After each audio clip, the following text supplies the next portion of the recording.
Okay, folks, we're going to get started with the analysis of part 10 real quick.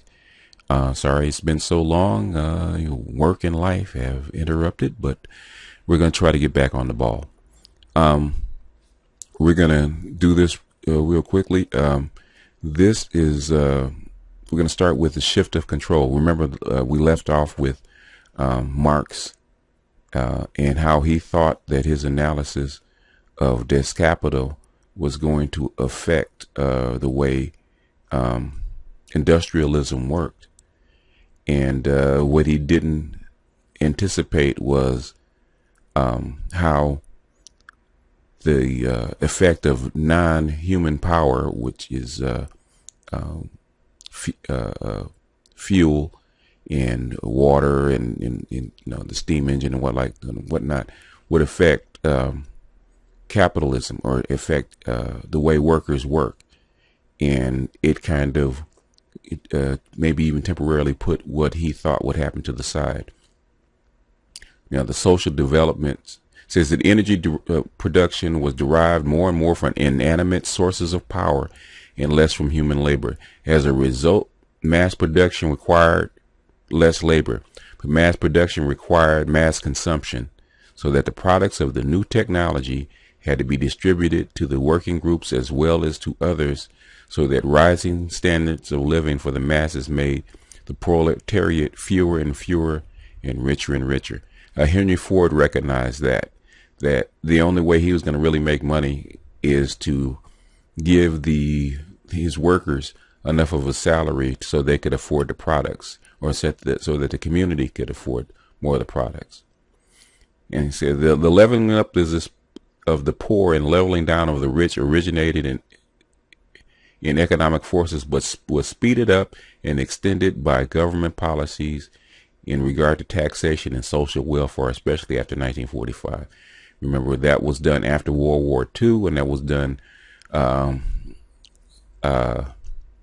adopted through socialism after World War I, especially after World War II, where socialist planks were adopted, and what we call the nanny state that we have now has been the standard around the world for the last 60-70 years.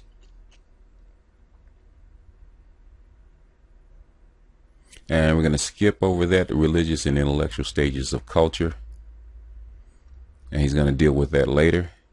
And we're going to get into the economic portion, because this is something that we don't really understand, and it's necessary. It's necessary not only for our understanding of what Western culture is and what the economic system is, but also for later in the book. And said Western culture is the richest, most powerful social organization ever made by man.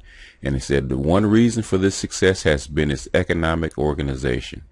And here he's explaining that each stage was assumed by the next stage. In other words, it basically became obsolete, or what he says, committed suicide.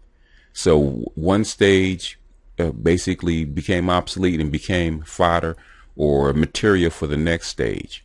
So the manorial system gave rise to the commercial capitalism, or where you have the cartels would trade goods and services and ship it someplace else, and then bring back money and other products from another place as far as trade is concerned. And that's how they made their profits, and that's where capitalism actually started.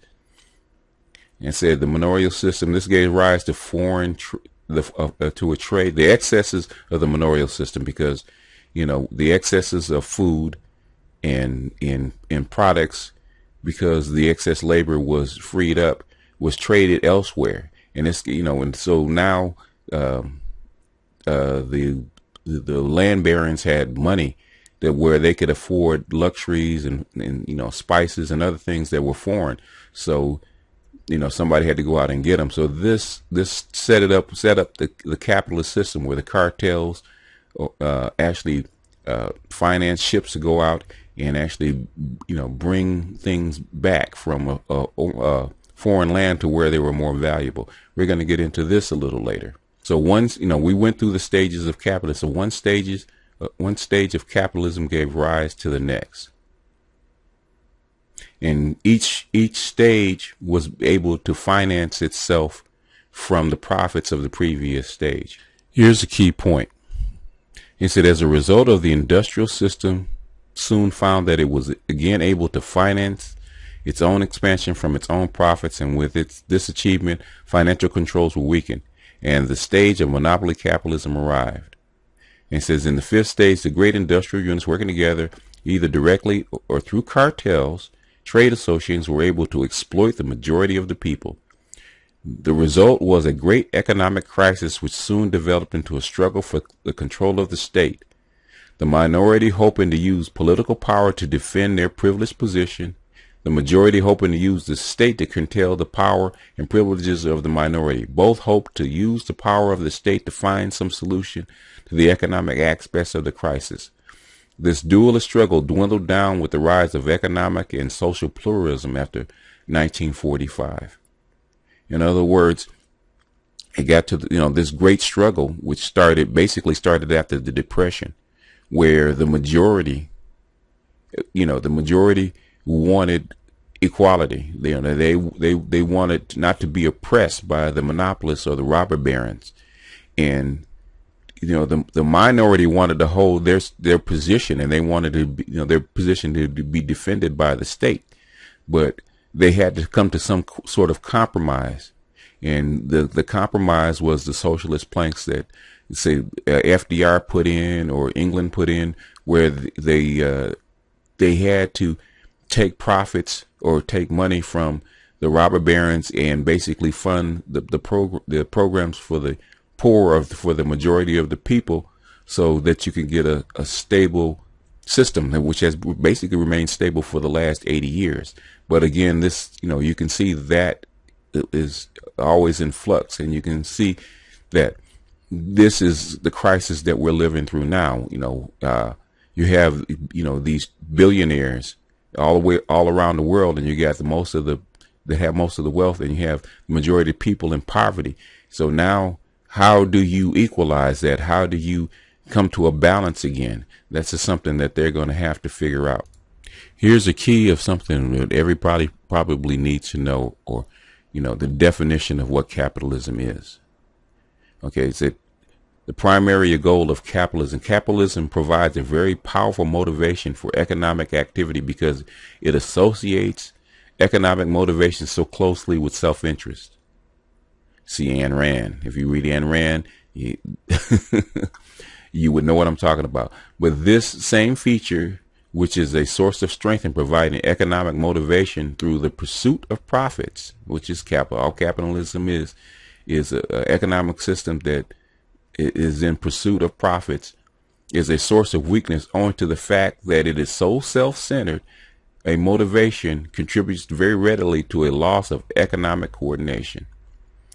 It says, we could indicate this by pointing out that capitalism, because it seeks profits as its primary goal, is never primarily seeking to achieve prosperity, high production, high consumption, political power, or patriotic improvement or moral uplift.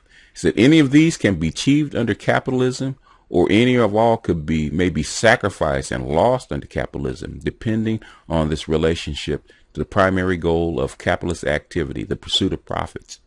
During the 900 years of capitalism, it has at various times contributed to both the achievement and the destruction of the social goals. You got to remember, capitalism is a tool. It is not really an ideology. Capitalism is a tool for an engine for growth, and if the tool runs wild, it can, if the tool is used properly, it can build. But if it's used improperly, just like dynamite or explosive, it can blast holes through material that you can build, or it can bring down a skyscraper. It doesn't matter. It depends on how the tool is wielded. And if you don't control it, it will destroy you. And this is what we're going through right now. As of 2013, with this economic crisis, they let capitalism run wild, and it darn near brought down the whole system.